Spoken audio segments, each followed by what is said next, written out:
অনেক বছর আগে এক রাজ্যে এক বৃদ্ধ মন্ত্রী ছিলেন। তিনি খুব বুদ্ধিমান ছিলেন এবং রাজাকে সবসময় সঠিক পরামর্শ দিতেন। কিন্তু বয়স হয়ে যাওয়ায় তিনি কাজ ছাড়তে চাইলেন। সবই তো বুঝলাম, কিন্তু আপনার জায়গায় কাকে মন্ত্রী বানাবো? যে সবচেয়ে বুদ্ধিমান, ধৈর্যশীল আর সৎ, তাকেই বানান। ঠিক আছে, পুরো রাজ্যে ঘোষণা করে দাও। যথাজ্ঞা মহারাজ।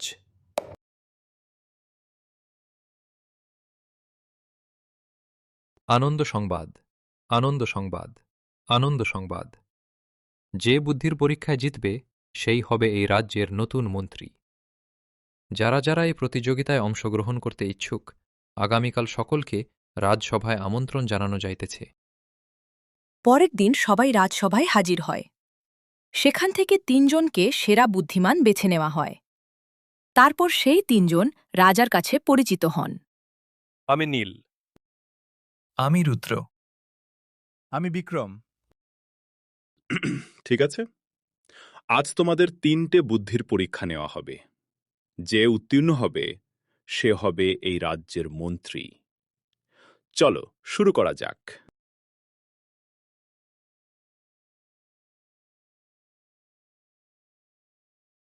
তোমাদের সবাইকে ১০টা করে স্বর্ণ মুদ্রা দিলাম। ওটা দিয়ে এমন কিছু ক্রয় করো যেটা দিয়ে ঘর ভরে যায়। তোমাদের কাছে সন্ধ্যা পর্যন্ত সময় আছে। আমরা সন্ধ্যাবেলা ফিরে এসে দেখব। চলো মন্ত্রী।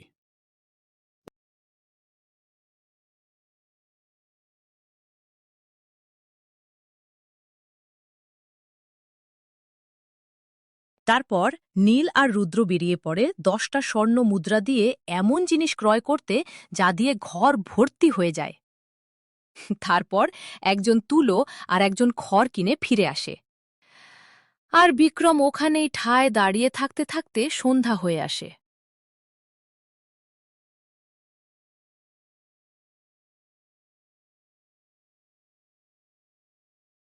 বলো, কে কি দিয়ে ঘর পরিপূর্ণ করেছ? আমি খড় দিয়ে ঘর ভরে দিয়েছি। আর আমি তুলো দিয়ে মহারাজ। আর বিক্রম, তুমি? এ তো দেখছি সেই থেকে ঠায় দাঁড়িয়ে আছে। আমার তো মনে হয় এর ঘটে কিছু নেই।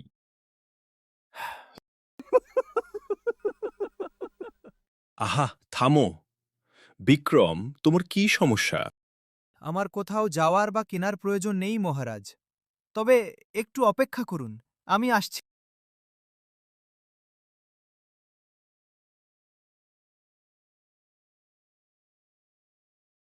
এই বলে বিক্রম ঘরের ভিতরে থাকা মোমবাতি জ্বেলে দেয়। তারপর ঘরের বাইরে বেরিয়ে আসে।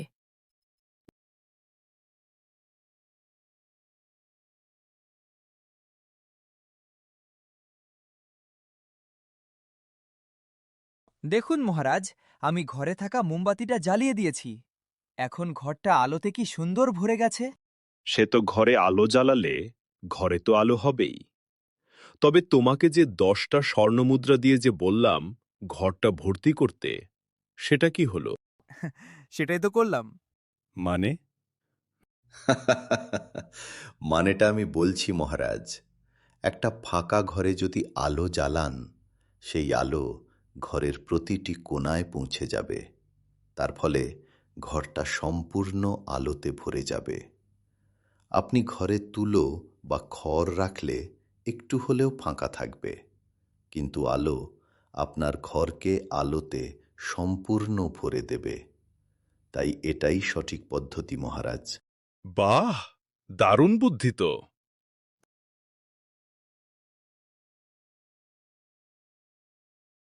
আচ্ছা, এখানে ৩টে দরজা আছে। তোমাদের যে কোনো একটা দরজা থেকে বার হতে হবে। প্রথম দরজার ভিতরে আছে ৩ মাসের ক্ষুধার্ত সিংহ। দ্বিতীয় দরজায় আছে বিষধর সাপ। আর তৃতীয় দরজায় আছে আগুন। এবারে এক একজন করে বলো, কে কোন দরজা দিয়ে যাবে এবং কেন যাবে? আমি মনে করি সিংহ আর সাপের থেকে আগুনে দ্রুত দৌড়ে চলে গেলে বেঁচে যেতে পারি। সাপটাকে এড়িয়ে যাওয়ার চেষ্টা করা যাবে। আমি বিষধর সাপের দরজা দিয়ে যাব, কারণ আগুনে গেলে পুড়তে তো হবেই। বাঁচিমুড়ি পরের কথা।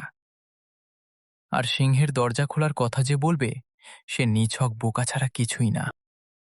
আর বিক্রম, তুমি? আমি সিংহের দরজা দিয়ে যাব মন্ত্রীমশাই। পাগলে বলে কি? আহ, থামো। বলো বিক্রম, তুমি কেন সিংহের দরজা দিয়ে যাবে? কেন মন্ত্রীমশাই? আপনিই তো বললেন সিংহটি 3 মাসের ক্ষুধার্ত। আমার মনে হয় না সিংহটি 3 মাস না খেতে পেয়ে জীবিত আছে। তাই আমার মতে সিংহের দরজা দিয়ে যাওয়াটাই নিরাপদ। বাহ, কি বুদ্ধি! মহারাজ, কাল রাতে মহারানীর গয়না চুরি হয়ে গেছে। বলো কি, রানীর ঘরে চুরি? আচ্ছা, রাজসভায় সবাইকে আসতে বলো, আমি যাচ্ছি। যথাজ্ঞা মহারাজ।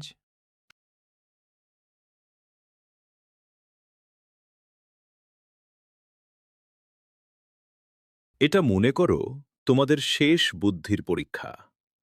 বলো, এদের মধ্যে চোর কে? তখন বিক্রম কিছুক্ষণ ভেবে বলল, মহারাজ, আমি কাল রাতে মহারানীর ঘর থেকে একজনকে বেরোতে দেখেছি। তবে অন্ধকারে মুখ দেখতে না পেলেও তার মাথায় সাদা জাতীয় চুন বা রং লেগেছিল, যেটা অন্ধকারে জ্বলজ্বল করছিল। আশা করি তার মাথায় এখনও সেটা লেগে আছে। এটা শুনে যে চুরি করেছে সে ভয়ে মাথায় হাত দিয়ে দেখতে লাগল সত্যিই কিছু লেগে আছে কিনা। এটা দেখে বিক্রম বলল, মহারাজ, দেখুন, চোর আপনার সামনে মাথায় হাত দিয়ে আছে। যা, ধরা পড়ে গেলাম। কিন্তু ওর মাথায় তো কিছু লেগে নেই। জানি মহারাজ, তবে কথায় আছে না, চোরের মন বোজকার দিকে। ঠিক তেমনি আমি মহারানীর ঘর থেকে কাউকে বের হতে দেখিনি। আমি মিথ্যে বলেছিলাম যে চুরি করেছে তার মাথায় কিছু লেগেছিল। এটা শুনে কেউ মাথায় হাত দেয়নি, শুধু একজন ছাড়া। সে আপনার সামনে দাঁড়িয়ে আছে, আর সে মহারানীর গহনা চুরি করেছে। আমাকে ক্ষমা করে দিন মহারাজ, আর জীবনেও হবে না। কোনো ক্ষমা নেই। প্রহরী বন্দি করো একে।